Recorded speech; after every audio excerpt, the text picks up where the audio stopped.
Olá pessoal, sejam bem-vindos ao canal Radiografia Filosófica. Existe um intelectualismo tradicional, um intelectualismo conservador, um intelectualismo clássico que rejeita qualquer reflexão que possa ser feita em cima de questões efêmeras, questões rasteiras, questões que não se aprofundam em qualquer conteúdo ou que servem unicamente de entretenimento. Por exemplo, o Big Brother. É muito fácil ser um intelectual clássico e rejeitar qualquer reflexão que possa vir do Big Brother. Porém, eu acho que não deve ser assim. Esse programa artificialmente criado pode ser considerado como um laboratório para experimentos sociológicos. É verdadeiramente um laboratório sociológico, onde você coloca pessoas para conviverem por um certo período de forma obrigada e intensifica as relações entre essas pessoas. Essas pessoas têm um relacionamento intensificado pela proximidade, por estarem dentro de uma casa, compartilhando desde alimentos a situações estimuladas e provocadas pelos diretores do programa, que se especializam em criar situações para provocar intrigas, desunião, brigas entre os participantes que, na sua essência, já são pessoas de personalidade totalmente diferente, de caráter diferentes. Uns mais pacíficos, outros mais arrogantes, prepotentes, uns mais simples, outros mais controlados, outros desequilibrados, mas que, no geral, todos têm um perfil fruto da personalidade dessas pessoas pós-modernas. Todos bebem para poder ter as festas deles e as farras e se soltarem nas farras. Não é de interesse da produção de um programa desse colocar uma pessoa que não bebe. O que é que ele vai ter de atrativo para quem vai assistir e consumir o programa? Alguns fumam. Não dá para ter pessoas ali muito moderadas, religiosas, pacíficas, porque o programa vai ser desinteressante. Então tem que procurar pessoas polêmicas, pessoas que não fujam à raia, pessoas que mergulham de peito aberto, que se jogam, que vivenciam realmente a intensidade que as relações de quem está confinado provocam. A gente sabe que o confinamento faz pessoas que têm personalidades diferentes entrarem em atrito, porque começam a discordar umas das outras e é muito difícil ser um pacificador, ser um neutralizador, ser aquela pessoa que acalma a situação, que contorna, porque ele próprio é envolvido em situações em que ele tem que se colocar de um lado ou de outro. Então, eu vejo sim como interessante um programa como esse Big Brother, porque é um laboratório para pessoas que gostam de refletir. É claro que, do ponto de vista do entretenimento, é vazio. As pessoas que vão assistir o Big Brother, por exemplo, só para se entreter, é um vazio, que criam torcida para um ou outro que está participando do programa, que vão às redes sociais votar, que ficam envolvidos naquilo, esquecem a sua vida, que pagam o canal fechado para poder ficar assistindo 24 horas só com a curiosidade da fofoca e não da pesquisa científica, porque alguns podem até assistir 24 horas o programa com o interesse da pesquisa científica para o bem da ciência. A sociologia, a antropologia tem interesses nessas coisas. Então, se uma pessoa passar 24 horas assistindo o programa com finalidade científica de observação psicológica das relações, para criar teorias, para aprofundar o estudo sobre os relacionamentos humanos, isso é muito útil. Agora, do ponto de vista do entretenimento, que vai fazer uma pessoa se destacar, que vai lançar uma personalidade para o mundo real aqui fora da casa, que vai criar fama, e as pessoas vão ficar torcendo, se rasgando, se matando, esquecendo da sua vida, fazendo daquele programa um problema da sua vida, que vai dormir e acordar pensando como se o problema fosse dele. Um mundo fictício prejudicando o mundo real, pessoas, aí sim, isso é uma alienação, isso está fora de qualquer cogitação. Porém, a gente tem que deixar claro que dentro do vazio, dentro daquilo sem sentido, dentro do universo efêmero, como é um programa que nem o Big Brother, pode sair reflexões importantíssimas, pode sair profundas análises. Me fez lembrar aquele símbolo da filosofia chinês, Yin e Yang, em que um círculo é dividido em duas partes para mostrar que dentro do mal tem um pouquinho do bem, dentro do bem tem um pouquinho do mal. Nada é essencialmente mal ou essencialmente bom, porque dentro da essência do bom tem um pouquinho do mal e dentro da essência do mal tem um pouquinho do bem. Não existe nada puro sem ter mistura. Então, dentro da futilidade de um programa como é o Big Brother, é um programa fútil do ponto de vista do entretenimento. Pode e é útil do ponto de vista da pesquisa científica, da psicologia, da sociologia. Então, dentro da futilidade, podem surgir reflexões grandíssimas, belíssimas, profundas. Existe um quadro no programa em que eles vão lavar a roupa suja, vamos dizer assim. E os diretores do programa, obviamente, são especialistas em criar situações que despertarão brigas, intrigas. É claro, é isso que dá audiência, é isso que eles querem, obviamente. Então, numa situação dessa, ele colocou sobre o fato de as pessoas ficarem em cima do muro, que o programa não quer participantes que fiquem em cima do muro. A pessoa tem que ser forte, firme, ter personalidade para se identificar de um lado ou de outro. Eles não querem, como eles usam lá, plantas, né? Pessoas que só vegetam ali e não vivenciam, não vivem, não tomam posturas, não se assumem, não se colocam, não deixam claro o seu posicionamento, suas ideologias, que enfrenta as situações, que mostra o que pensa, sem medo, sem constrangimento, sem receio, que mergulha mesmo na situação e se manifesta. É assim que eles querem. Então no programa ele deixou claro que não queria ver ninguém se colocando em cima do muro. Ora, é claro que hoje criou-se uma visão assim pejorativa sobre o fato das pessoas ficarem em cima do muro. O em cima do muro hoje em dia é visto como sendo um vício de comportamento, um vício moral. A gente sabe que vício é o oposto de virtude. Virtude é tudo aquilo que qualifica o ser humano, que engrandece o ser humano, e vício é tudo aquilo que desqualifica o ser humano, que denigra a imagem do ser humano. Então são dois polos opostos, o vício e a virtude.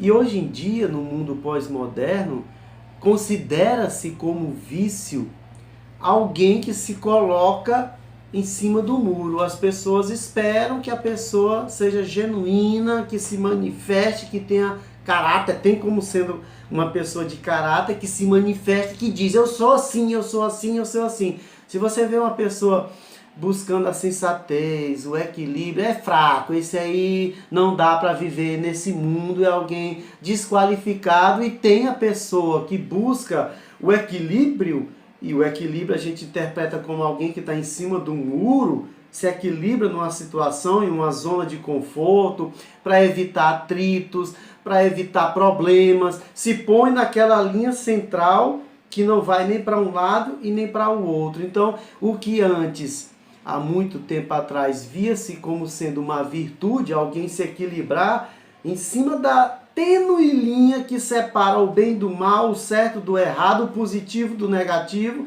e que não quer cair nem para um lado nem para o outro e vive se equilibrando naquela tênue linha.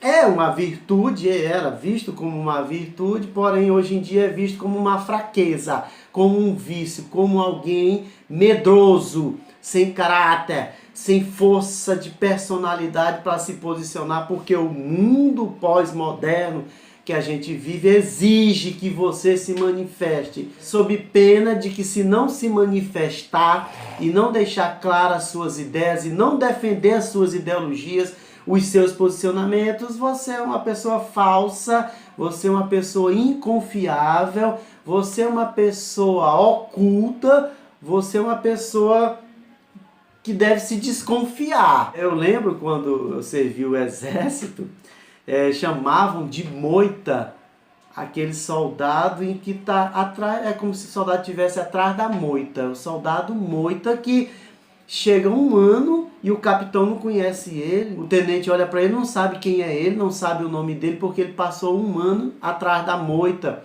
De certa forma eles viam até como bom, porque se passou um ano despercebido, então é bom.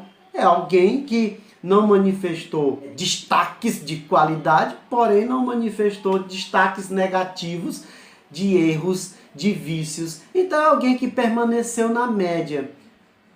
Em certas ocasiões, permanecer na média é bom, mas o mundo hoje exige cada vez mais que a pessoa não permaneça da média. Ele saia da média, ou morre caindo negativamente, ou então ele evolui, mas que tem essa força de personalidade. É isso que se espera das pessoas.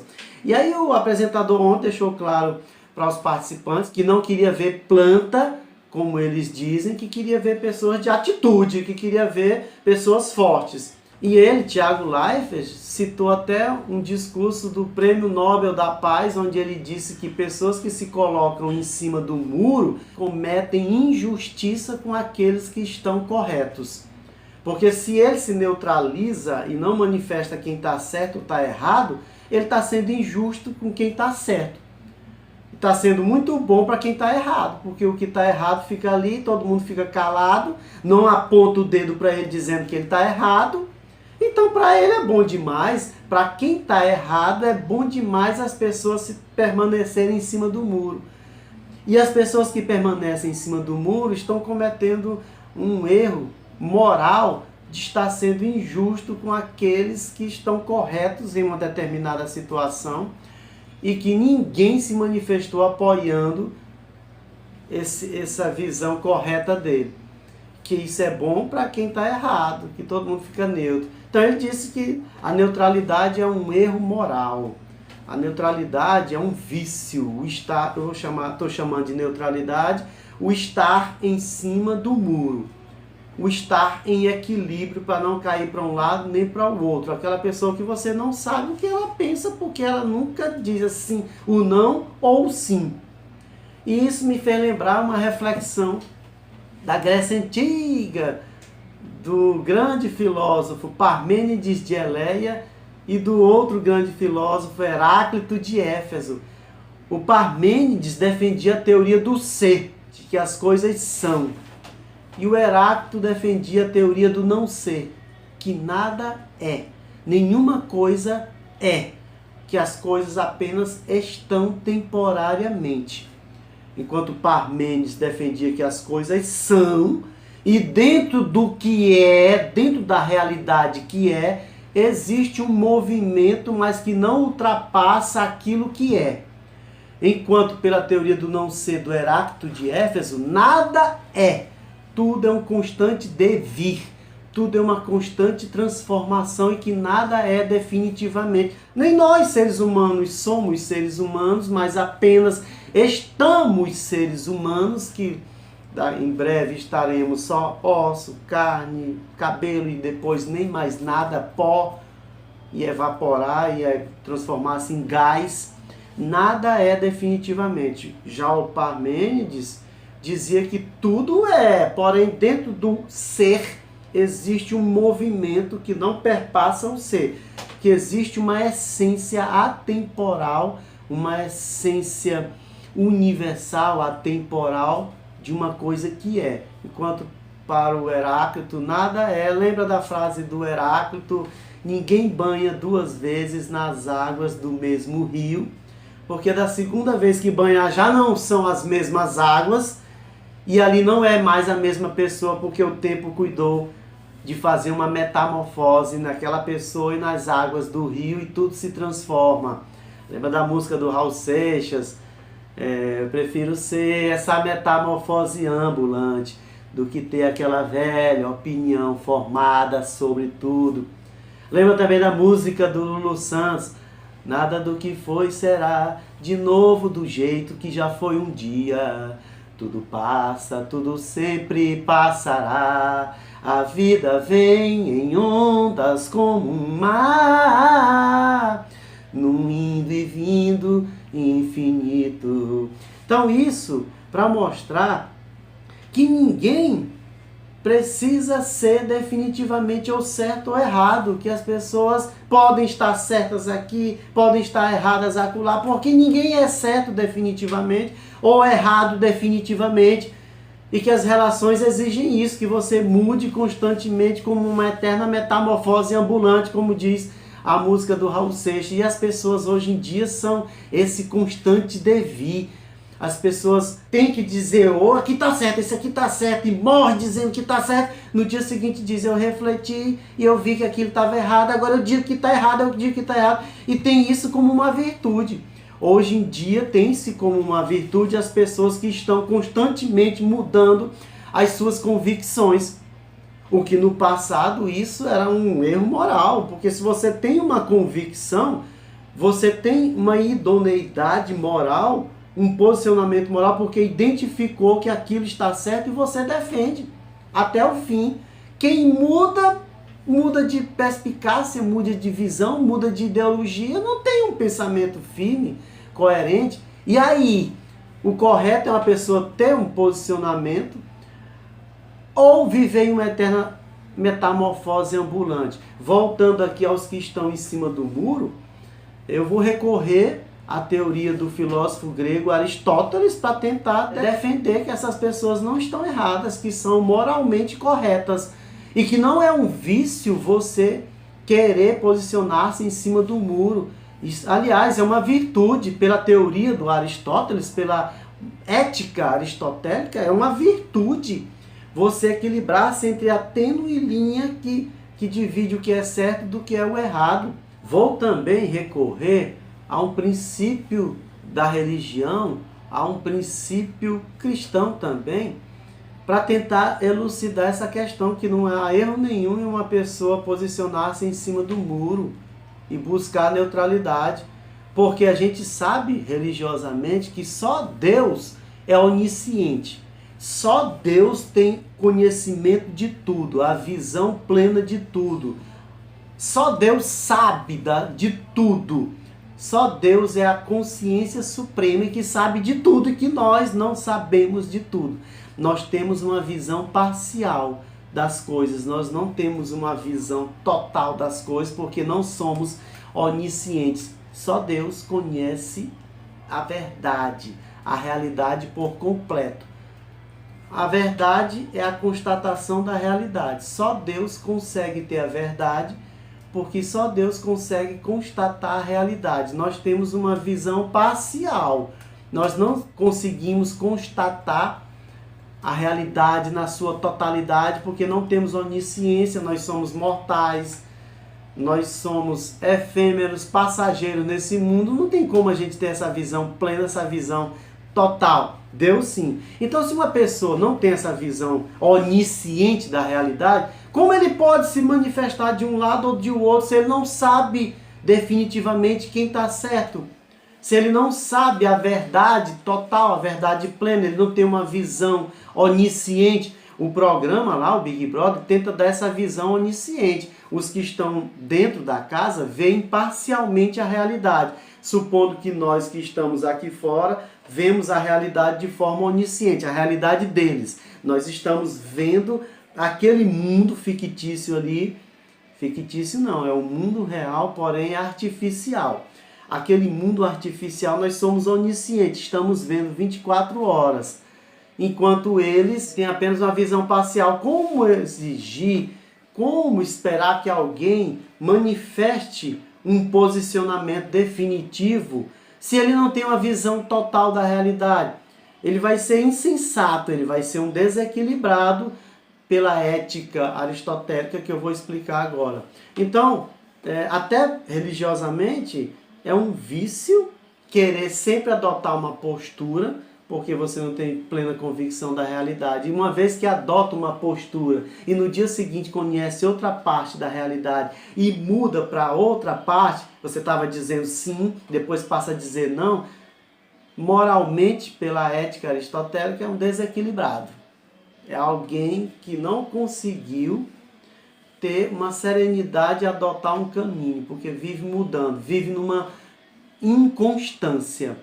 E que o valor da moral de uma pessoa seria a constância.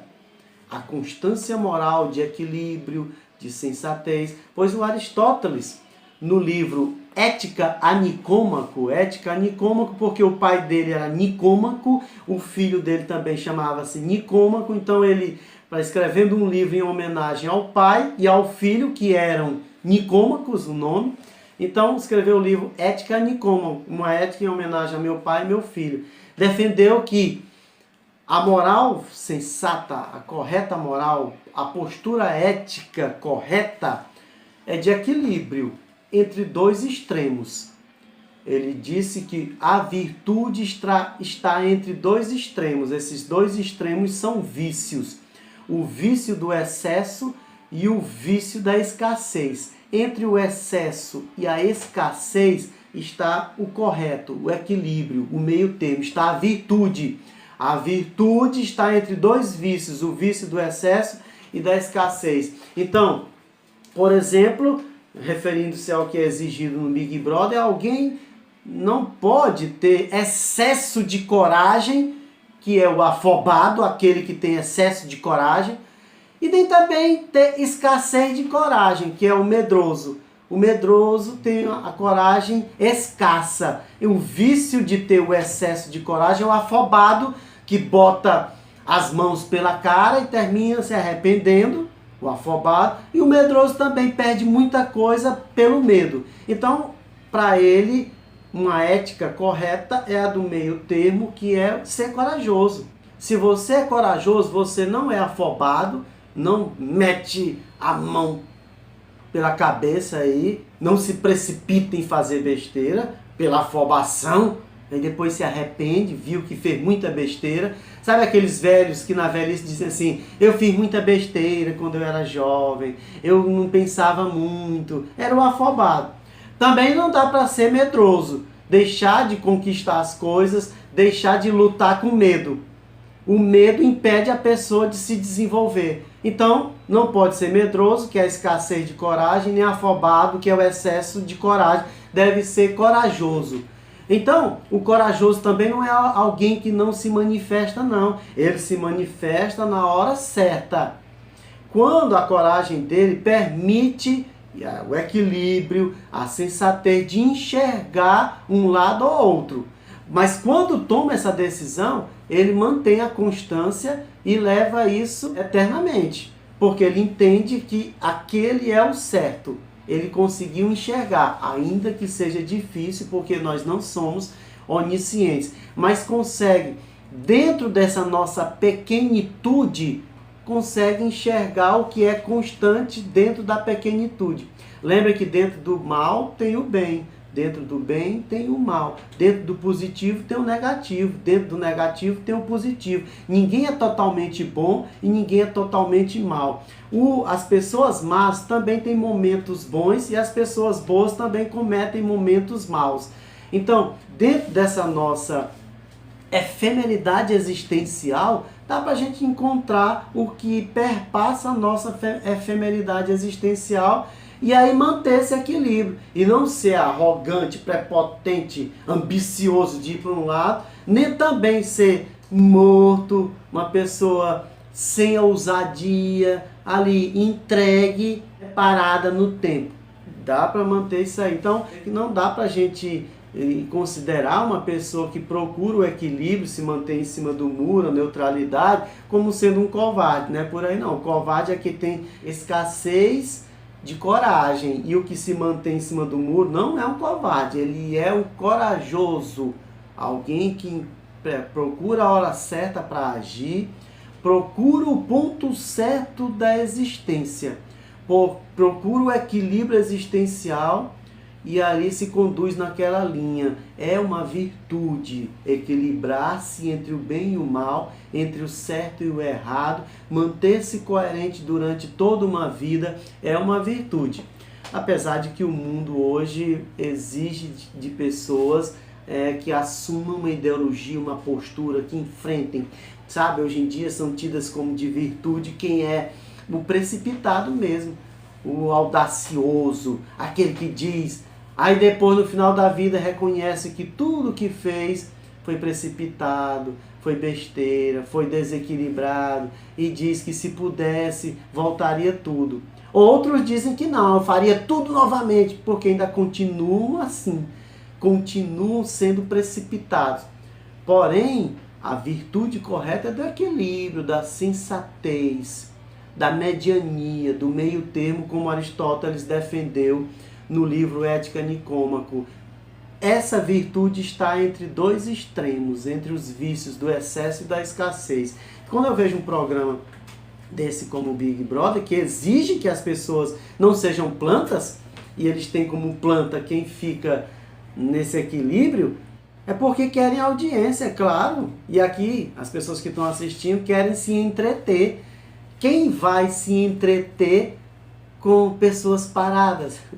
Eu me lembrei de um programa antigo, que era aquela família dinossauro dos anos 80, início dos anos 90, em que eles tinham um programa de TV que era Ver a Grama Crescer. Era justamente uma crítica mostrando que não tem graça nenhuma, né? Então eu me lembro que eles ficavam de olho ali, concentrados na televisão, vendo a grama crescer. Ela cresceu 1 milímetro, eu tenho certeza que ela cresceu 1 milímetro.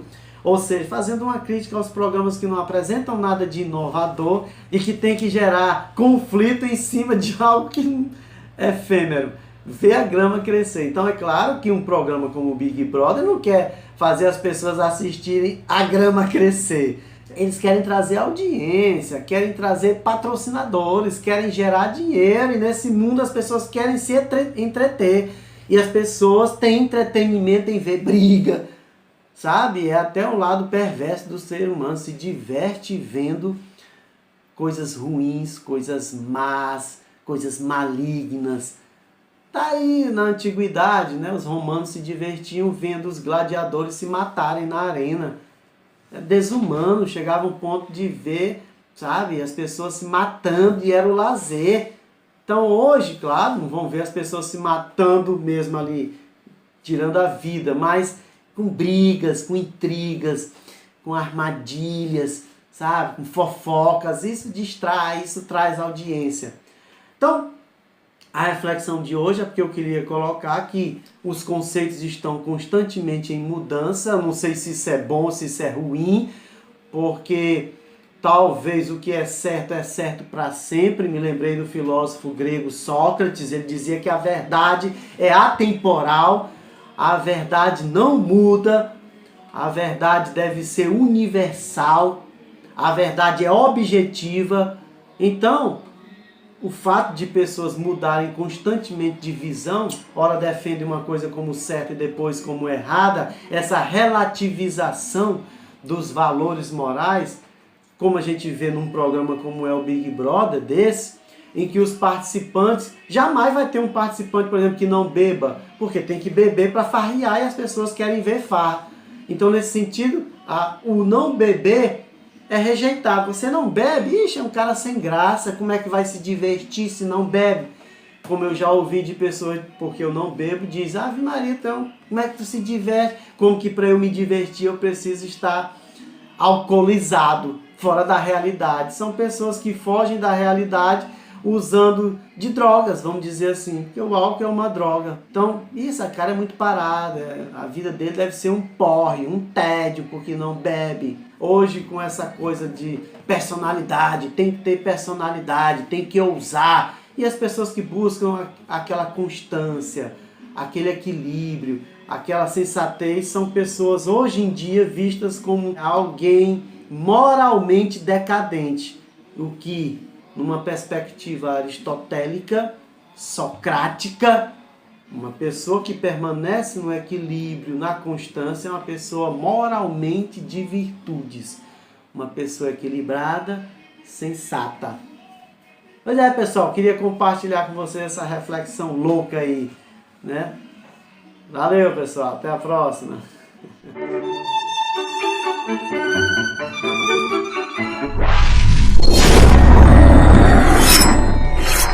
Sofia Records Productions.